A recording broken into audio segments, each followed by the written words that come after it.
for the people who are attending this webinar to come in. And perhaps I can start with some words of welcome. Welcome to this series of webinars of 2 webinars we are having on Belarus. But in general, these are the first webinars we are having on Eastern Europe. And we plan to have several other webinars on Eastern Europe, former Soviet Union, all these areas that are in crisis right now. And we are going to make analysis of what is happening from a women and feminist perspective. So this first webinar is going to be around one politician, Olga Karatch, and we are going to have somebody who is presenting her and also helping us to moderate. Very welcome, Olga, and please start with the presentation. This is going to be recorded, but we don't know yet if this is going to be published or it's going to be edited for security reasons. Thank you very much for coming and speaking to us. And I should say also, this is an arrangement organizing of GADIP in Sweden and our network Wide Clues in Europe. So please welcome, Olga. Yeah, thank you very much, Edma. And my name is Olga Karatch. I am from Belarus, and here I am representative of 2 organizations. The Women's Center Adliga. We are focusing for women's rights and help women, political prisoners and their families, and much more common, our house, human rights organization, which is focusing for children in prison and some kind of general human rights. Thank you for the possibility to talk about women's struggle and women's rights, because now I am very, very angry because on one hand we have many attention to Belarus. On another hand, it's really sad that still women and our struggle, especially everything what is connected, the feministic agenda, is an unbelievable shadow zone. And today I would like to speak about invisible repressions against women, because still we have the problem that human rights community in Belarus, I respect everybody from my colleagues, but they have very typical standard for the victim of repressions. This is privileged and very well educated men from Minsk. And of course, it's not many attention to women from rural area and women from regions and women with children and women LGBT, because they're not like typical victim of repressions. And I would like to speak about some kind of very gender-based repressions against women in Belarus, and to make some kind of conclusions what we can do with such kind of situation, and which kind of key of success we should choose to achieve democracy and human rights in Belarus at least. So I prepare the presentation. Can I ask to share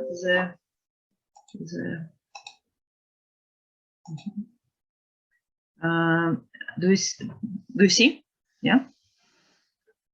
So I would like to speak about the topic how women and feminists in Belarus became enemies of the state.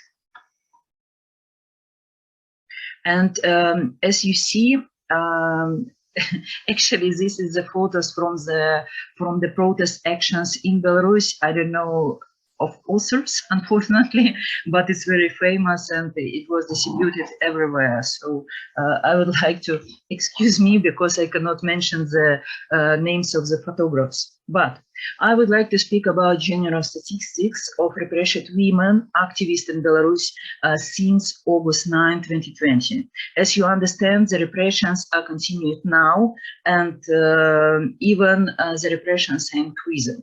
So now, if you speak about administrative prosecution, women were imprisoned about 17,000 days only in administrative cases. You could imagine this is huge number. Also, women have to pay fines, as you see, about 700,000 euros.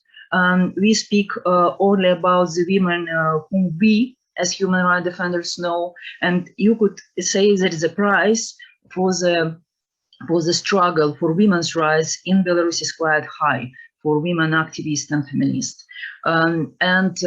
It's very important to say that many women were punished several times in different ways and different types of pressure and repressions. And a number of women who is involved in criminal proceeding is 342 persons, including forced emplacement of the ethnic minority. I speak about Polish ethnic minority, 3 women, 1 woman who was dead from the biological terrorism, by my opinion, because she was infected with the COVID-19 in prison. She didn't get enough medical treatment and she was dead. So she was very active in the protests. I would like to speak also about torture and inhuman treatment of women in pre-trial detention center in prisons. It's unbelievable, horrible conditions. It's even inhuman conditions for women prisoners. For example, they have to listen the speech of Lukashenko 24 hours per day, very, very noisy. It's impossible to sleep, and they cannot turn off. It's very cold. Women have the possibility to go to shower only once per week. It's not always, and at the same time, it's many problems with hygiene and sanitary pads and many other things. Also, it's very important to raise up the question of forced labor and even slavery for women prisoners, because they have to work very hard without any working contracts, and mostly they have the salary something about 15 euro cents per month, and the maximum salary which I saw from the women political prisoners, it was 15 euro per month, and again, without medical treatment, without any rest, and by my opinion, this is modern slavery. And I know that is a topic is not very known in Europe, but we should speak about forced labor of women political prisoners and prisoners at all in Belarus. Also, you should know that women political prisoners have to have special labor, and this is yellow labor. They are marketed as political prisoners. So every woman who was punished as journalist or feminist or activist under the criminal proceedings, they have to have special yellow symbol here. So it's unbelievable how it's possible in 21st century. I already spoke a little about failure to provide medical care and lack of hygiene things. And it's very important. Even I would like to tell you one story. My colleague, she's documentary moving producer. She was imprisoned for 60 days in administrative case, not even in criminal case. At first day of her imprisonment, the guy from the colony, he was running to the room with the chlorine and put the chlorine everywhere, including her clothes.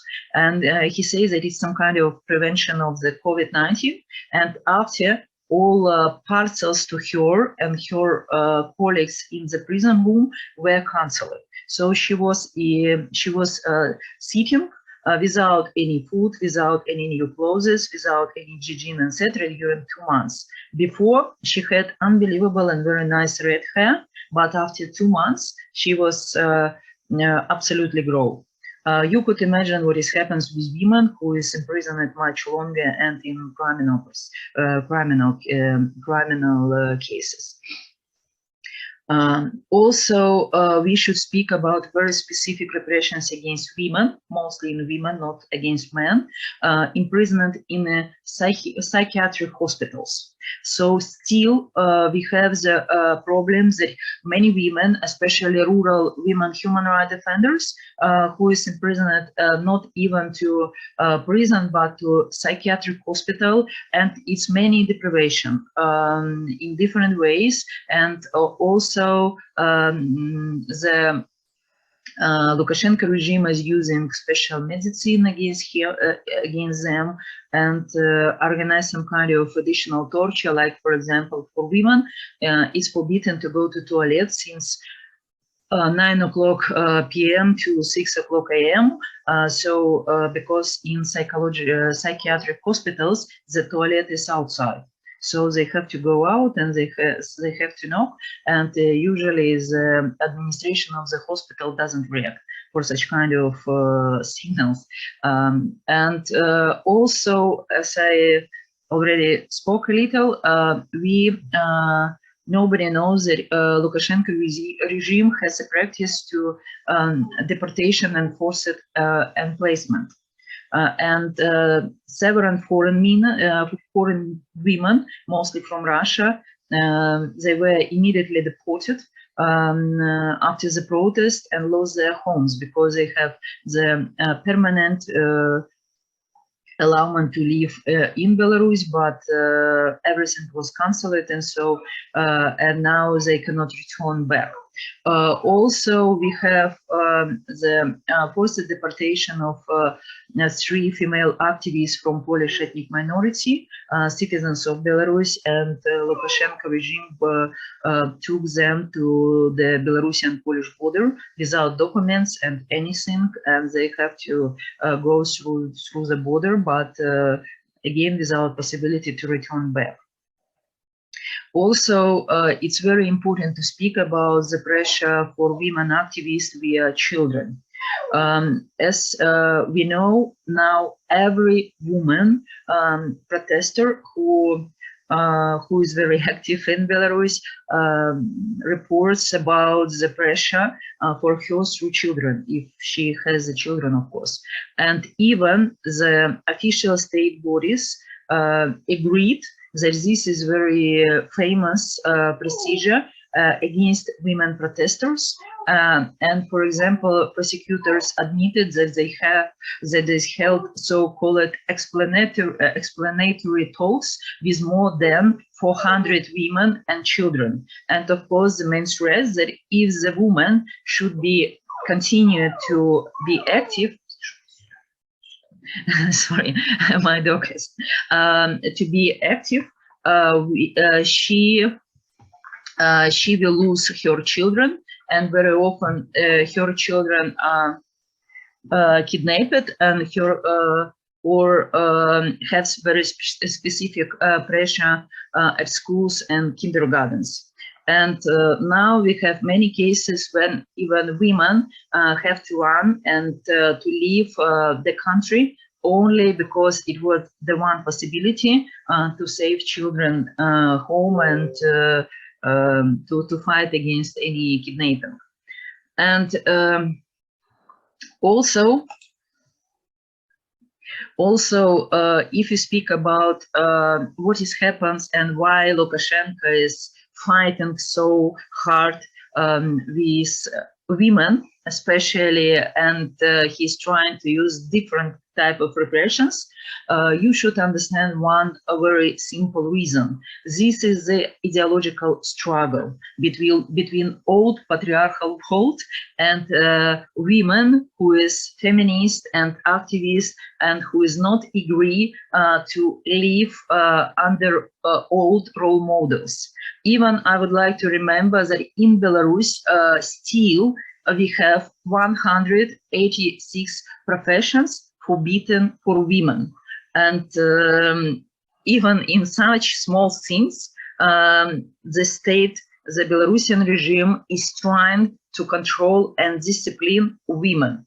in family, in work, in any protest actions, and of course the main enemy for Lukashenko is feministic ideology. And by my opinion, now very often we call the Belarusian revolution as women's revolution. Of course, men always participate, but when we speak about the women revolution in Belarus, it's very, very typical, like our struggle against domestic violence. The same role models and sometimes the same reaction of the Lukashenko regime, including harassment, including bullying, including gaslighting of women, and many other very typical tools of men abusers. And even Lukashenko spoke publicly that he would like to recognize feminism as an extremist ideology. I strongly believe that he will do it.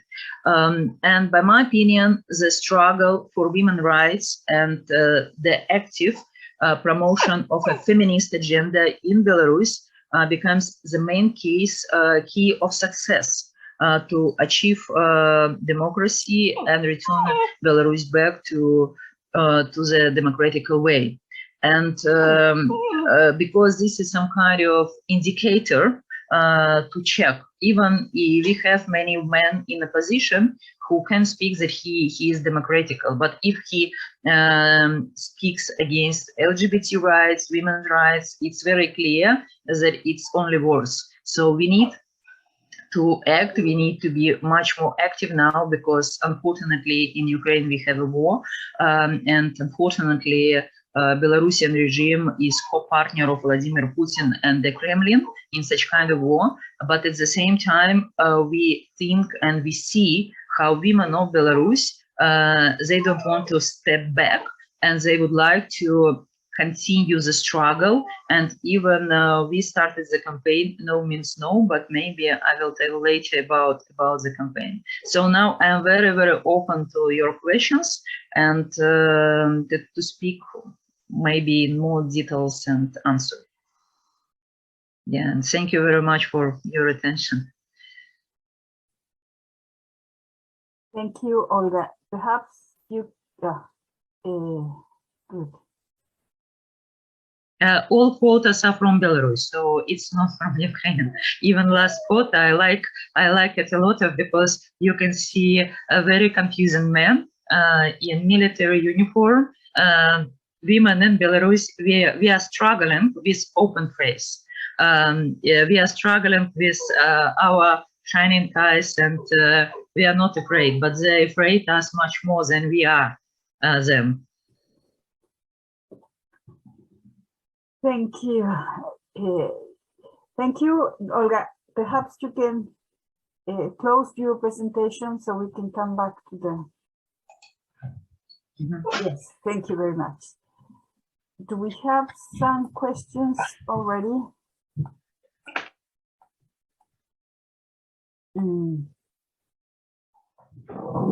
So we are waiting for some questions from the public. You can put them in the chat or in questions and answer.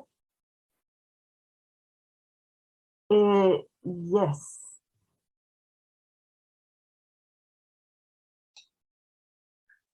There is this first question. Has the narrative of feminists as an extremist ideology become stronger in the past years? Yes, since it's true. The narrative of feminism as an extremist ideology becomes stronger in the past years, because before Lukashenko was some kind of, how do you say, sex symbol of Belarusian men for many women. They really didn't understand the difference between... Снежок, что такое? Что такое? Иди сюда. Иди, тихо. Sorry, my dog. Just a moment, just a moment. Just a small break.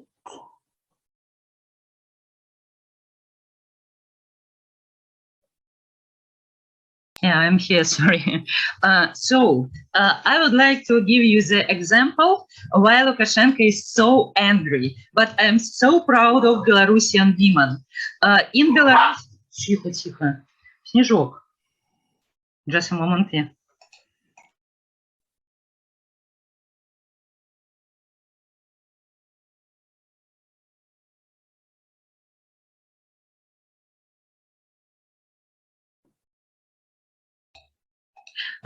Sorry, he's very happy that I'm home. I would like to give you one very excellent example why Lukashenko is so angry. In Belarus, we have state competition of the beauty. And this is very important competition for Lukashenko. And of course, he is the chief of the jury. And every year, yes, unbelievable. Every year, it's the question why I'm so angry, because it's very, very typical for such kind of dictatorship, but at the same time, nobody discuss.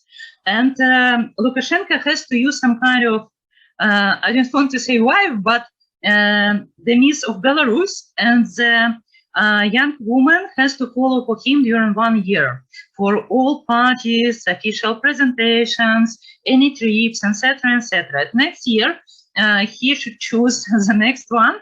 And of course, before it was very popular because it was some kind of social elevator for young women from rural area, from poor families. And of course, it was many women who would like to be a part of the competition, beauty competition, and to be the Miss of Belarus. But after the protest, 2020, Lukashenko was so angry because nobody went to the competition at 2021. Nobody went, and Lukashenko had no anyone to choose. So it was only 2 or 3 women from the whole Belarus, and other women ignored him at all.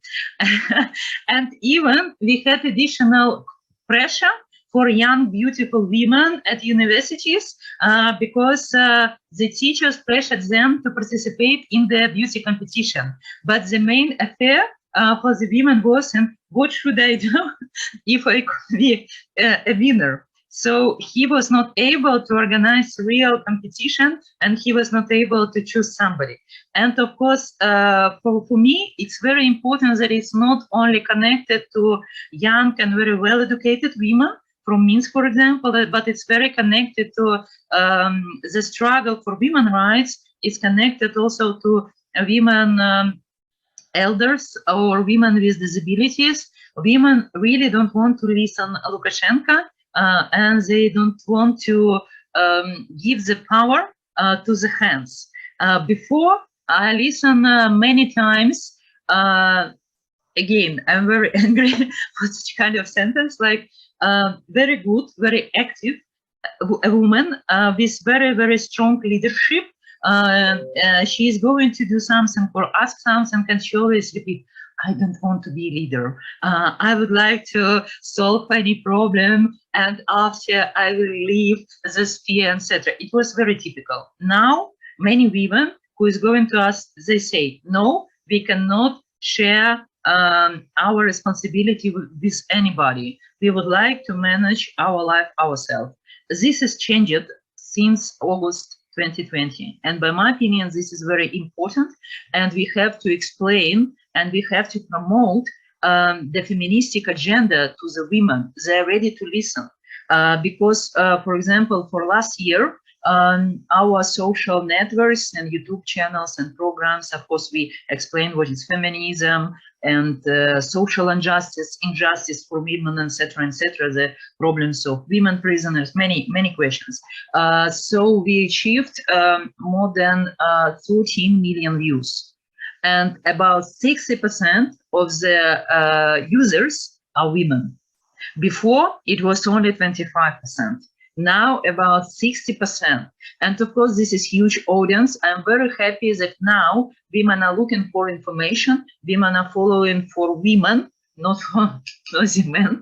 And of course, we should use such kind of window of opportunity and we should be much more active with the feministic agenda, because it's many examples where women have such kind of injustice. Even if we compare the situation with men, in salary, in work, in social sphere, in education, etc., etc. And by my opinion, Lukashenko has the reason to be very angry, because before, for him, it was enough to be like, oh, I am strong man, please follow him for me. But now women say, no, no, no, no, no, no, we don't want. And he really doesn't understand how to return situation back. But it's impossible. I strongly believe that it's impossible after the torture, after such kind of response of the Belarusian regime for the female protest, and for everything what was happens, it's impossible. Thank you, Olga. There was another question that I think that you have already answered, because it was about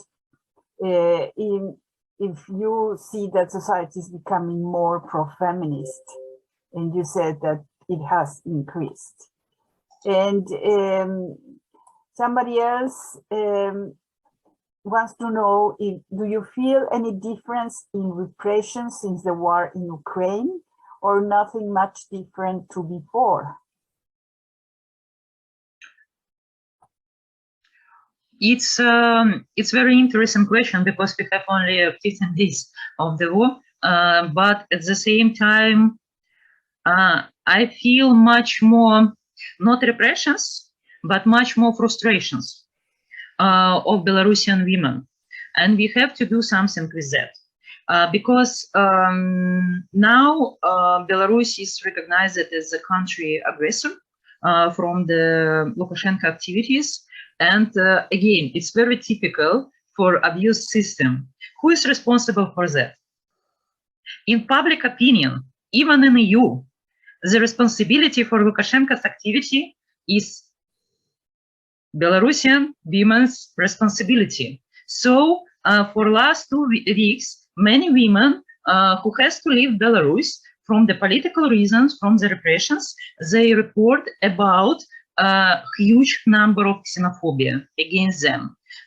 Because even if they go to shops or anywhere, they say, oh, you're a woman from Belarus? No, it's rejected to buy something. It's forbidden to buy something. If they're looking for the job, the same. Oh, you're Belarusian?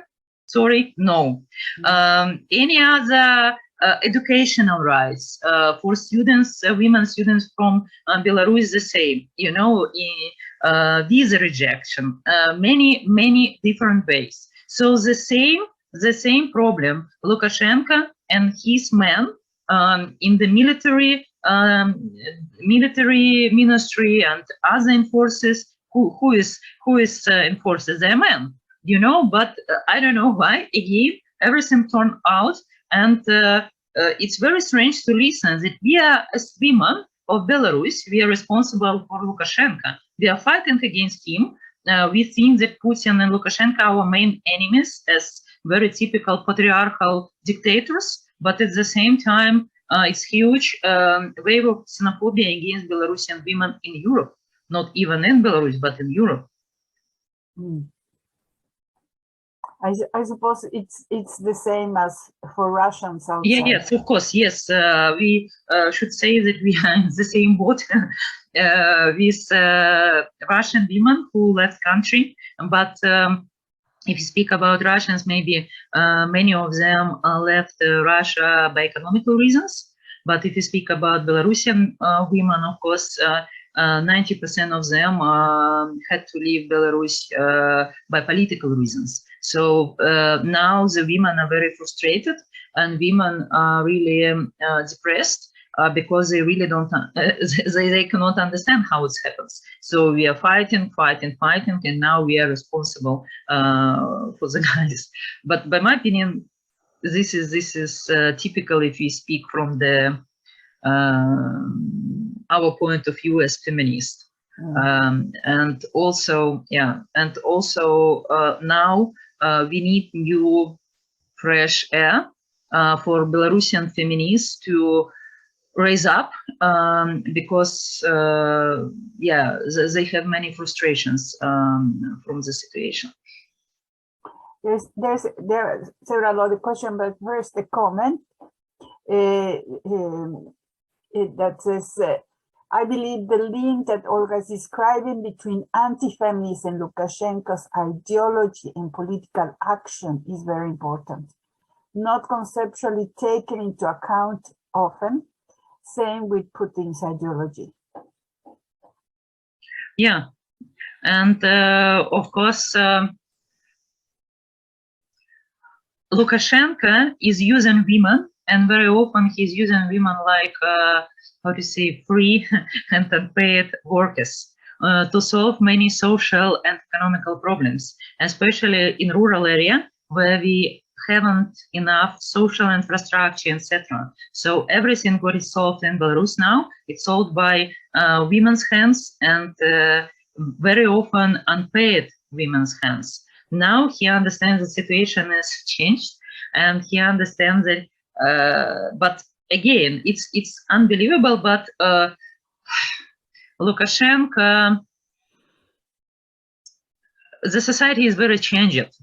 For example, before, even 20 years before, or 25 years before, I would like to speak about myself. For example, any man who is following for me and can have any kind of bullying and not harassment, but it's some kind of like to meet everywhere, you know, to sing songs under the balcony, write any signatures near my house, any kind of like, Olga, I love you, and something like that.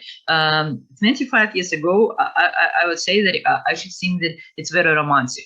Now many women say no, it's not romantic, and because they see how Lukashenko is following for the Belarusian women and how he's trying to get our love in political sense, but at any way. And women don't want to give the love under such kind of violent pressure and brutal repressions. But he really didn't understand, because he's the man of this very old type of mentality. But he's very anti-feminist, and even it was very his very famous sentence. He said publicly 2 times. He said publicly. First time he said that a woman in Belarus cannot be a president because women don't wear trousers. Nobody didn't understand the connection between trousers and presidency, but anyway, he sees that it's very important. And of course, women in Belarus wear trousers at any group. Yeah, it's very often, it's very comfortable. And second, his sentence was in June 2020. He said that in our constitution, women and men are not equal. It's true. And the equality will never done. Will be never done at all. Maybe after, I don't know, 100 years in future, but not now. And many women, especially women from entrepreneurship, very well educated in Minsk and with very high social status, they reacted. Because you have to do so many unpaid social work. You try to solve so many problems. You develop your own business. You help many people, etc. But at any way, it doesn't matter. You are not equal because you're a woman. So of course, many women remember 2 sentences, and if Lukashenko is trying to say something, we remember, and trousers and constitutions. Okay, we have another question. How would you describe the public awareness of propaganda techniques used in Belarus? What are the similarities and differences compared to Russian propaganda? It's a very interesting question, because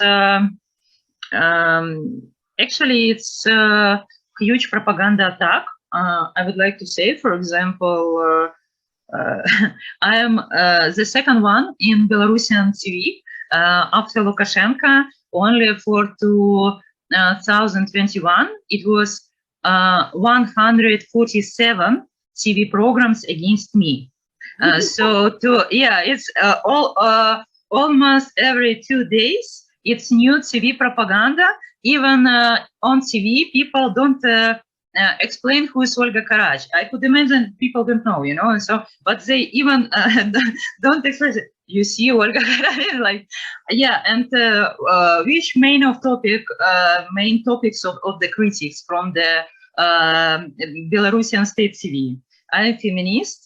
I participated in LGBT Pride in Berlin, so of course I would like to destroy traditional family in Belarus. It's unbelievable, and hate men, of course, it's very typical for Belarusian feminist, and even the main propagandist Grigory Azarenok, he published my photo and wrote on my face on the photo "devil." Like, and put his photo near. I have the screen. It's really funny. So this is the devil and he's angel. But so it's very stupid, and it's many. They strongly believe, and if they speak about my age, I'm okay with my age. I'm 43. But they say, oh, she's too old, you see, or try to make any ugly photo and say, oh, she's not beauty. And so they even don't understand that it's not connected to me. So, but of course, in patriarchal mentality or ideology, you have to be beauty, you have to be forever young, and they try to use such kind of stupid narrative. And of course, it's really funny. And of course, not only me, but my colleagues, of course, we would like to make revolution and change Lukashenko. It's also the crime. But if we speak about, to compare with Russian propaganda, in Russia, we have much more military romanticization. This is a problem. In Belarus too, but in Belarus, about 60,000 people who went through the torture and the enclosed institutions, and of course for people it's not so effective.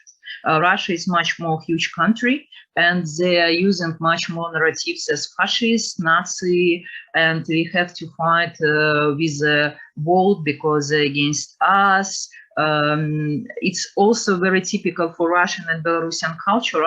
If you speak about men, they have very strange believing you should start the struggle, and after something should be solved or developed. So even it's not enough to think before the struggle, you should only to have the start. So this is very typical, and in Russia this is. But in Belarus, Belarus has the first place. Especially before the COVID-19 era, Belarus has had a first place among the number of Schengen visas. So we are very lucky because many Belarusians visited Latvia, Lithuania, Poland, Estonia, so many countries around, and of course they know the life inside, and so they in Russia of course not, and many people have never been in European countries, and of course they see the picture only from TV, and it's much more affected. And if they speak about horrible, actually the main narrative in Russian propaganda, the Ukrainians started the war first, not Russians, but Ukrainians attacked Russia, and they try to have the war in the Russian territory. So Russia just has to have the response, and this is unbelievable. And secondly, of course, this is the military romanticization. By my opinion, we should use our social platforms and networks to fight against this, because by my opinion, this is main threat. The military romantics, when we have to fight, we have to have war, blah blah blah, because many people who it's very easy to have war. You have white, white, you have black. Everything is very easy. It's not about hypothek, any responsibility for family, etc. So, of course, for many young men, it's they were playing in computer games, etc., and they really didn't understand the reality, in my opinion. So they started to understand the reality only in the Ukrainian territory, but it's too late, as you understand. So, but Lukashenko is trying. He's not so active in the military romanticization, but he's trying to explain how everybody is bad except him. Even Angela Merkel, do you know, the former Chancellor of Germany, she she made the mistake.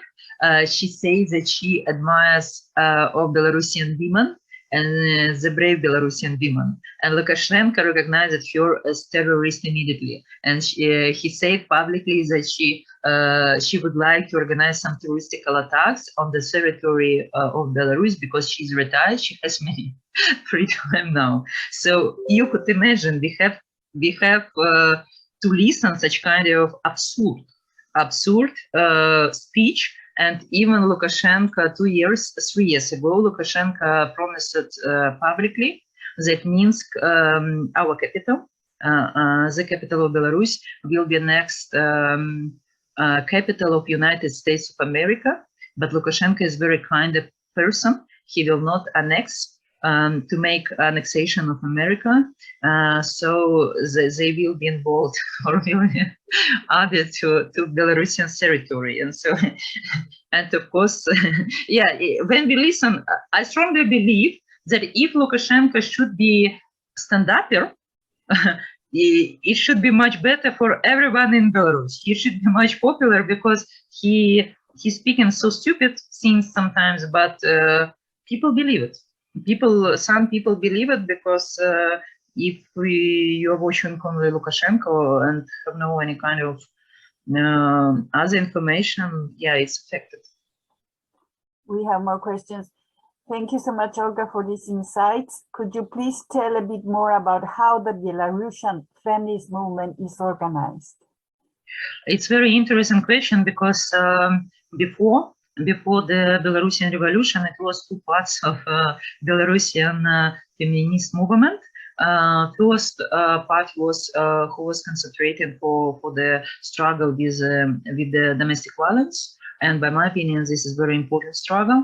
And second one, as we are, we were concentrated for the public violence against women, because for us, it was very important to protect women who is active in social and political sense. And before, we all not believed, but yeah, it was some kind of believing that it's separately. After the revolution 2020, everybody understood this is different faces of the same case, and domestic violence and public violence against women. So it should be connected at all. So of course, now I don't want to say that we are very well organized and united.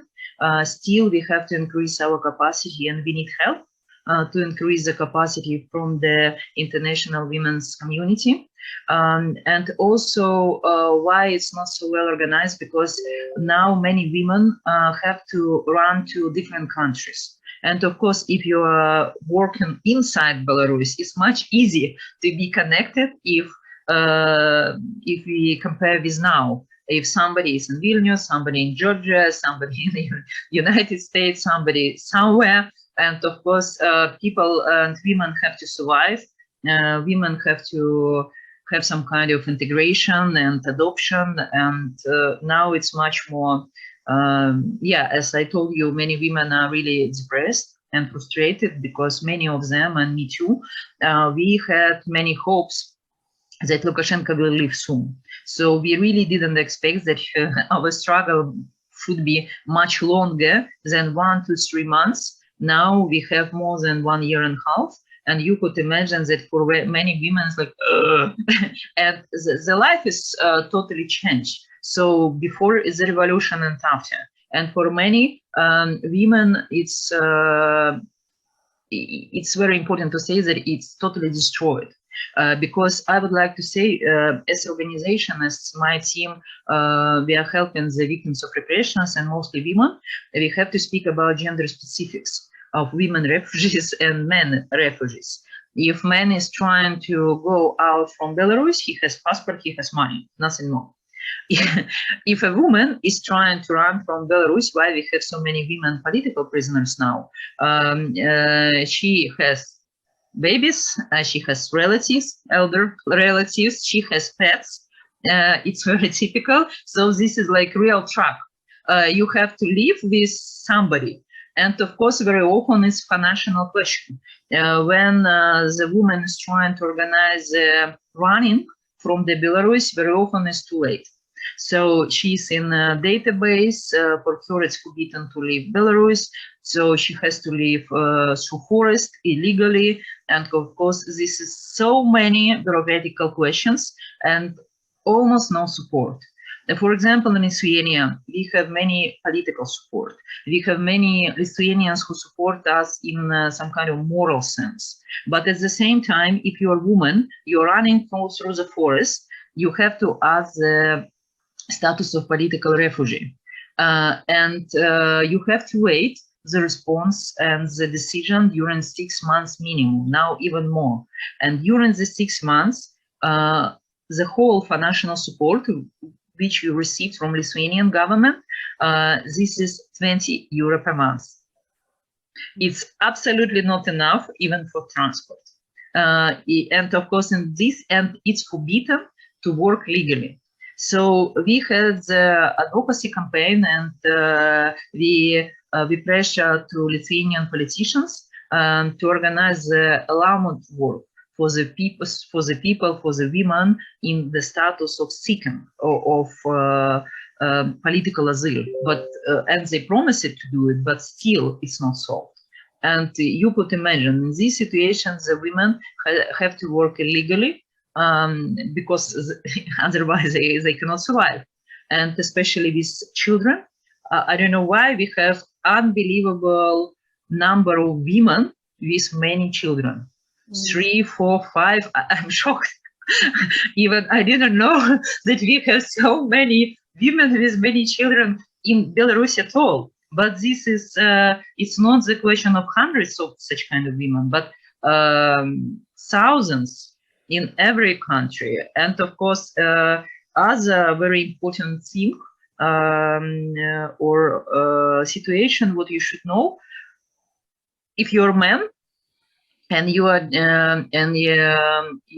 running from the country, your woman and family will follow for you, maybe not at the moment, but at any way, and support.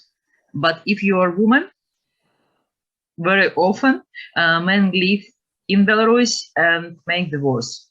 Even if you are a political prisoner, if you are a man, you're a hero, and your family will fight for you and will fight to release you. But if you're a woman, very often men are asking the divorce.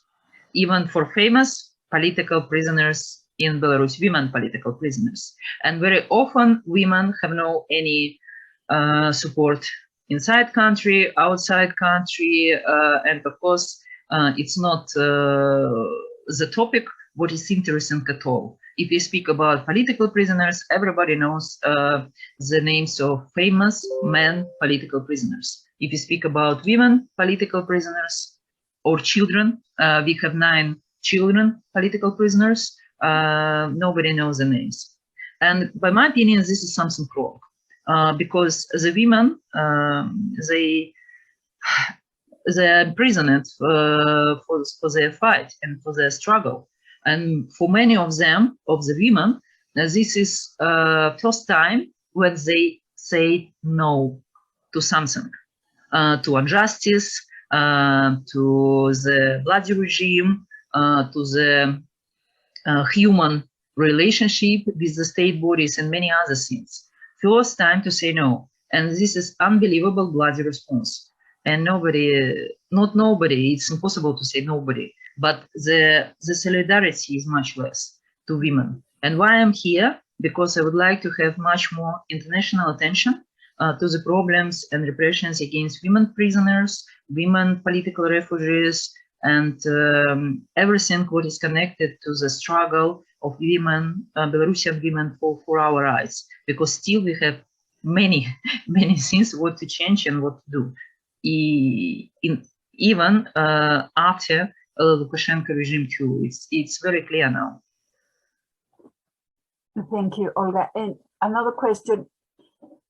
Thank you so much for these valuable insights. I wanted to ask, what can feminists around the world do to support feminists in Belarus? We need support, your support in different ways.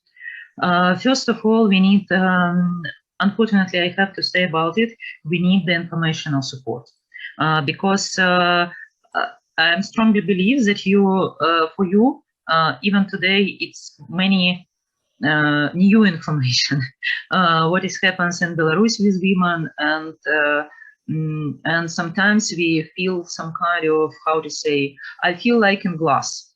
I try to, or even on TV, when I'm trying to cry, but somebody turn off the loud. So I'm trying to speak, but very often we feel that it's not any attentional support. Of course, I understand now we have the war in Ukraine, and it's unbelievable situation. This is, of course, Ukraine needs the help. It's very clear, but at the same time, it's very clear that Ukraine can win only when Belarus will win, and opposite. Ukraine will win and Belarus will win too. So we are like twins now in our struggle. They have real war, we have hybrid war, but the same enemies and the same crazy madman who is doing such kind of things in Belarus, in Russia, in Ukraine too. Everybody from you, I'm quite aware, saw and watch a brave woman on Russian TV yesterday who was with the slogan, "No war." I would like to keep your attention. She was a woman. Mm. How many men working in the TV, but only woman who will stand up with such kind of paper, "No war." And the same situation in Belarus. Now, the chief of the Independent Trade Union in Novopolsk, she is imprisoned for 60 days in administrative case for the same paper, because she went to the street with the same paper, "No war." 60 days of prison. Nobody knows about her story, because she is from Novopolsk, she is a rural area, she is worker, she is not like privileged, very well-educated woman from Minsk, etc. And of course, this is a problem. I would like to raise up such kind of stories. Who knows that in Belarus we have the cases when mother and daughter are imprisoned together for the participation in the protest, or the oldest woman prisoner, political prisoner, is about 70 years old. So this is unbelievable stories, but at the same time nobody knows about. Secondly, what I need from you, we have to break isolation and some kind of and sometimes some kind of self-isolation, because we as women, Belarusian women, we have the same experience of torture, pressure, etc., etc., and sometimes it's very easy to be in box.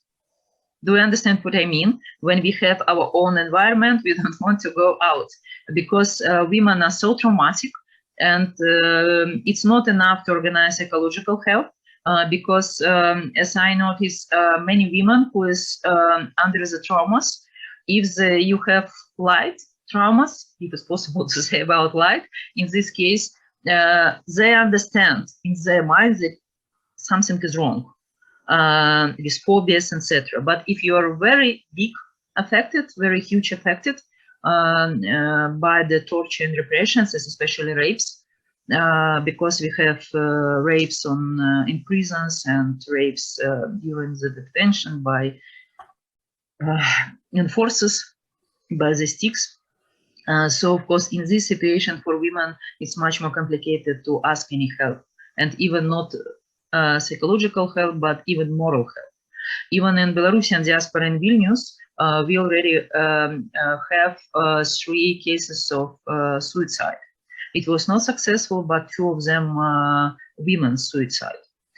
So because because from the trauma, all the women and all the people who is trying to commit suicide, of course, they were very, very active in the protest. So this is, we need some kind of intercultural conversation and communication. And I feel isolation of feminist movement of Belarus, sometimes self-isolation, I would like to say, from our side, but we really need to be integrated to the international feminist society, feminist community, because for women, as I notice, if they understand that the problems are the same in European countries, in Belarus, in Russia, in Ukraine, of course, the level of torture or pressure of any kind of reaction is totally different. For example, in the EU countries, of course, nobody tortured women, but the typical models of reactions for feminist activity are quite similar in different countries. And of course, for women from Belarus, it's very important to understand that this is not like unique situation from Lukashenko, but this is because we have horrible patriarchal world, and the patriarchal world would like to keep the control and to discipline women and to lose their choice and their voices too.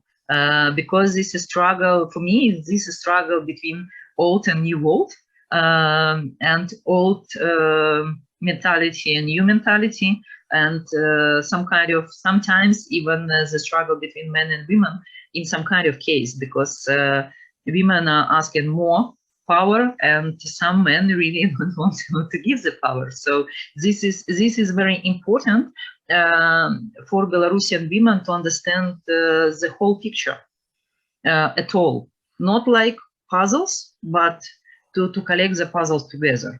Also, we would like to, of course, we need financial support. It's important to say too, because many women are emotionally burned out, and many women, for example, if a woman is running from Belarus, of course, she needs, as I told you, she needs much more resources with children, relatives, pets, I don't know, something else, and of course, very often, especially if you speak about rural human rights defenders, they have no money. And I would like to say, I'm very grateful to UAF, Urgent Action Fund for Women Human Rights Defenders. They help us to save some women human rights defenders because they reacted fast, and we can save them from the imprisonment. And this is sometimes it's very, very important if we have such kind of possibility to support women to leave country or to support women in their struggle inside country too. So, by my opinion, this is very important. And now we need synergy of women inside Belarus, synergy of women outside. So, because we have many active women inside Belarus. They cannot show faces, but at the same time they can be hands and legs and to do something. At the same time, women outside Belarus, they can be legs and hands, but at the same time they can be speakers. So we should bring such kind of reach, and of course to have some kind of empowerment of the feministic movement in Belarus and outside Belarus. Yeah, and of course we need political lobbying too, as I understand, because not many European politicians are feminists. It's true too. And sometimes, of course, we really need to keep women's rights in the center. As I told you, I strongly believe this is the key. This is the key, the struggle for women's rights. I try to be short. Yes, because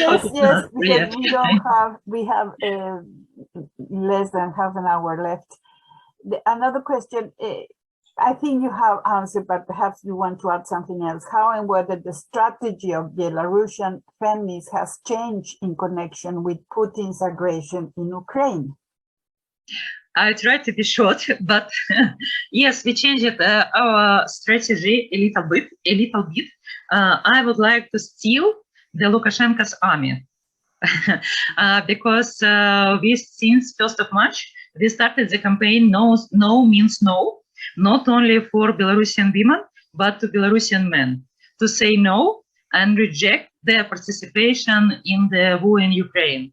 And Lukashenko planned to have the mass mobilization of Belarusian men between 4th of March to 9th of March, and still he cannot do it because it's very strong resistance. We say that the real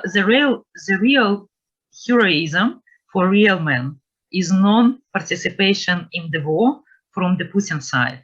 And we try to change the stereotypes, because if you speak about deserters and men who doesn't want to go to the army, of course, I already spoke about military romanticization.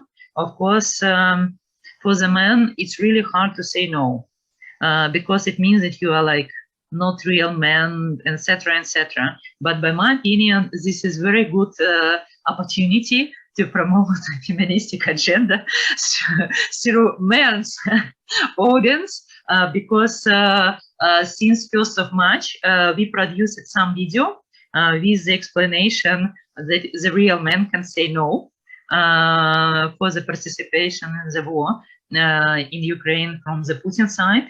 And the audience of our informational materials now is more than 1.5 million users. So it was like huge and many reaction, because this is a struggle with another struggle with gender stereotypes. If Lukashenko has now the soldiers to participate in the war, if Putin has now the soldiers to participate in the war, how they can continue the war? They cannot, even if they have many military equipment and money, I don't know, everything. But the people's power is really a very powerful tool. And of course, in this situation, we started the campaign. We still have to do many bureaucratic work, because if you speak about that the man doesn't participate in the war, how the man should be survived, you know, and so where he can live, under which status, etc., etc. Even we spoke with the Ukrainians. If they have Belarusian surrenders, we are ready to take the surrenders to our hands, women's hands.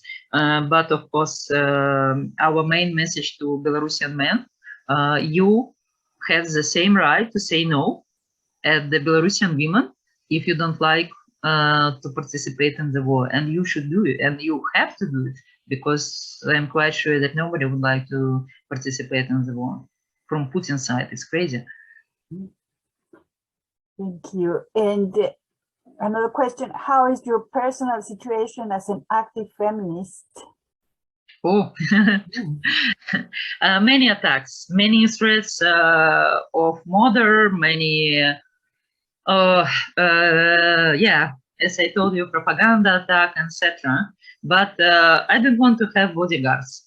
I think that Lukashenko should be afraid from us and our activities, and not we cannot follow. Yeah, I understand that it sounds like very fatalistic, but at the same time, I think that we cannot follow for his requirements, because he would like to block us, he would like to discipline us, he would like to shut up us in our struggle, but no, we don't step back at all, and we continue the pressure, even yeah, with such kind of threats, many threats, yeah, and some of them are very serious, but not only through social networks, but personal threats. But I strongly, yeah, Lukashenko think recognized me as terrorist twice and extremist 5 times, and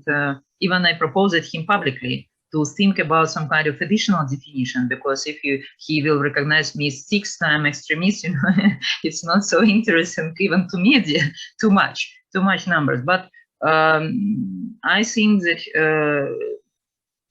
at any way, I know that we will win, because Lukashenko, he's trying to be in our reality, but he is just our history. Do you understand what I mean? So this is only the question of time, with me or somebody else who will finish the story. And I strongly believe that many women in Belarus, I meet so many unbelievable women who gives me so many inspiration to continue the struggle. So it's impossible to stop women at all. I believe it, even under any pressure.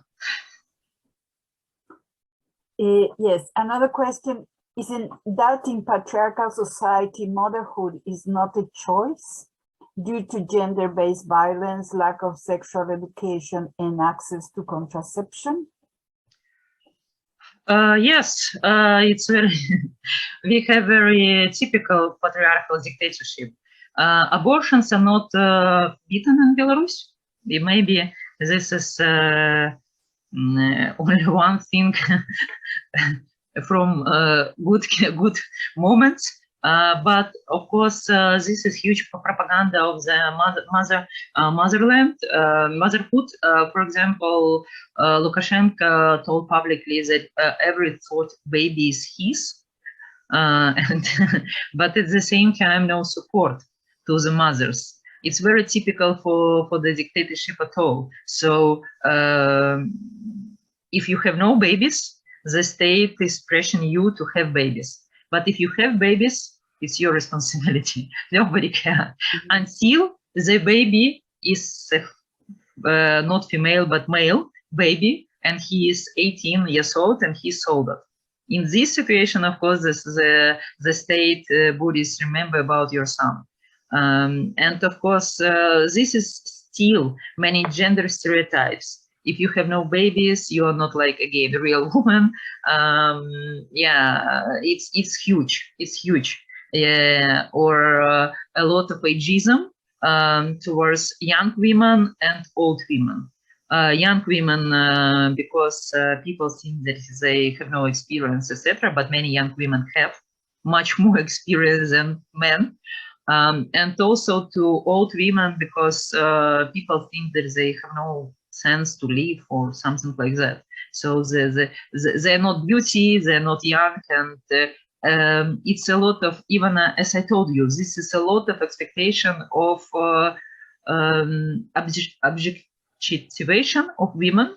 Even if you're activist, you have to be like always beauty, fresh, and like model. But I'm very happy that the situation started to be changed. Before, for example, when we made the video, we received many strange comments like, oh, this is t-shirt is okay. This is makeup, maybe it's not okay for you. You know, it's a lot of comments about face, about body, etc. Now, people even asking, I received many comments like, don't have any makeup, etc., because we have to listen you. We don't want to think about your how it looks, etc. So, by my opinion, we have many changes in the mind than before. Before, it was very clear that if you would like to be listened, you should be very beauty and young. Otherwise, not. So, strange, but it was our reality, it was our history. Good, thank you. I have a question myself. Do you have, as a group, any kind of contacts with feminists in Russia? Some, yes. But at the same time, Russia has Russian feminists have very complicated situation. now even the worse. Because even if the fight against Putin and against dictatorship too, for many people is some kind of like they're from Russia, and sometimes it's not easy. And sometimes they have the same trend like self-isolation, etc. Now, even the worse, because you know some very famous social networks are closed in Russia, so it should be much more hard to connect with them. But yes, I participated even in some kind of seminars together with Russian feminists, and so yeah, they're very brave. They're very brave too, and by my opinion, they need very huge support now, because inside Russia, and for them, even for us, it's hard to leave Belarus now, but for them it's much more complicated. Okay, but I would like to add something. Yes. Maybe some kind of horrible story again, but do you know that the first political prisoner is a wife of Lukashenko? It's very typical again for such kind of patriarchal dictatorship. But when Lukashenko was elected at 1994, his wife, by my opinion, very intelligent and very clever woman, but from village, of course, and Lukashenko, he's from village too. Lukashenko said publicly that she's too ugly, too old for him, and he needs some kind of more modern girls around. And so he builds a house for her, and she has bodyguards, and during 25 years, for her, it's not allowed to leave the house. So, of course, she's not hungry, by my opinion, and maybe she has everything in the house, but she has to sit there without the possibility to go out. And by my opinion, she is the same political prisoner, maybe, of course, not without without torture and any problems with medicine, but at any way, 25 years. And actually, she was the chief of his staff during the presidential campaign. And it was the response of Lukashenko for her impact to his victory. So she won and forgot everything. And it's so typical for such kind of patriarchal men. And I always think about Galina Lukashenko and think about, you know, like 25 years you're sitting in one home without possibility to go out, only because you decided to help your husband becoming a president. But we will fight the next president, and our women will take the full control for such kind of situations and to change the situations. It's something unbelievable. Do you want to add anything else? And thank you for your attention. I try to explain this kind of cases deeply because I understand that the context is different, and sometimes it's not easy to understand. But I hope that my English should not break my trials. I have the last question here. Do you see the men changing as well? Yes, of course, and why I think so, because from the result of our campaign, no means no, because before I strongly believe that before the revolution 2020, we should have much more men participated in the war in Ukraine. Even in 2014, in the war in Donbass, we had many Belarusian men participated in the war. Now Belarusian men said no. So much more peaceful, much more anti-military, and much more feministic. And because even we had funny situation in the Belarusian diaspora in Czech Republic. One, by my opinion, stupid man, he wrote the requirements to his future life, future wife, and he is looking for the wife in the Belarusian diaspora in Czech Republic, because he's Belarusian man in Czech Republic. And he said, "Oh, this is about 35, no more for 35 years old, brunette, you know, no children, blah blah blah." It's some kind of requirements like to the horse. And it was unbelievable virus post, because it was thousands of angry comments from Belarusian women who reacts, and before it was, believe me, it was no reaction at all, and so people thought that it should be normal. But now it was many angry reaction of the Belarusian women, but at the same time, I was very happy. I read the comments. For me, it was very interesting how women react for such kind of situation. But many comments of men who supported such kind of women's voice and say, no, you cannot choose your wife like a horse. So I was very happy about. So the society is changing, but we should push the changes much faster. I cannot wait. I am not a very patient person, and so I would like to have changes quickly. So I would like to, yeah, to do it much faster. Thank you. Really, it was fantastic to have you here and all these insights and comments. And I'm sure we will come back and we will take your ideas how we continue this support of Belarusian women and women in all Eastern Europe to this situation.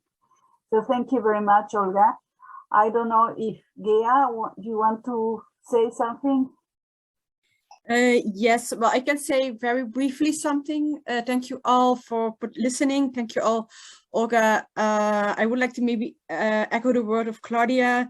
You're so brave, and you really are very admirable for feminists around Europe and elsewhere, for your courage, but also your clarity in how well you can present your, the experiences and your analysis. That's much appreciated. And also from our side, from the network, we are very keen to collaborate with you and your organization.